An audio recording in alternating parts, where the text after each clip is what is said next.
Brought to you by Techno Camon 30 series.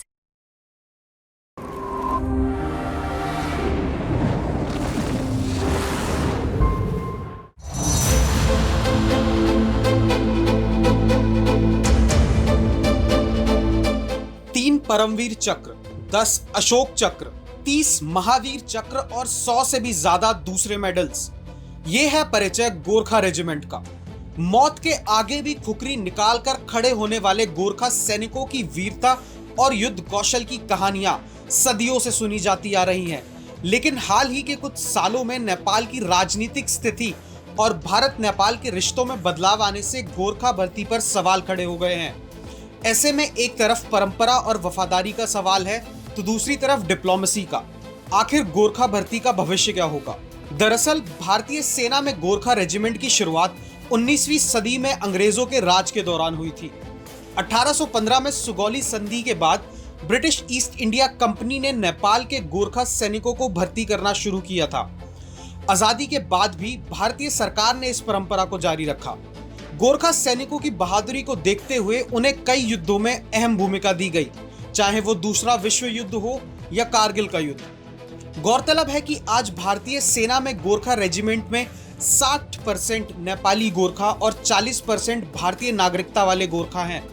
लेकिन हाल ही के कुछ सालों में नेपाल की घरेलू नीति और चीन के साथ उसके बढ़ते रिश्तों का असर गोरखा भर्ती पर भी दिखा है।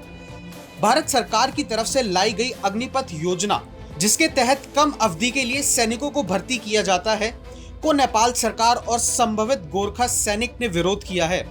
नौकरी स्थायी न होना, कम फायदे और भविष्य को लेकर अनिश्चितता, ये चिंताएं नेपाली युवाओं में इस योजना की दिलचस्पी को कम करती गई है। इसके अलावा चीन के साथ नेपाल के बढ़ते रिश्तों ने भारत के लिए नई चुनौती खड़ी कर दी है। भारत और चीन दोनों ही नेपाल के अहम पड़ोसी हैं। ऐसे में नेपाल अपनी विदेश नीति के रास्ते पर दोनों देशों के साथ संतुलन बनाने की कोशिश कर रहा है। लेकिन इस बदलाव से भारत की रणनीति पर भी असर पड़ सकता है। हो सकता है कि अब भारत को अपनी सेना में नेपाली गोरखा सैनिक पर उतना निर्भर न रहना पड़े और अपनी भर्ती नीतियों में बदलाव करना पड़े।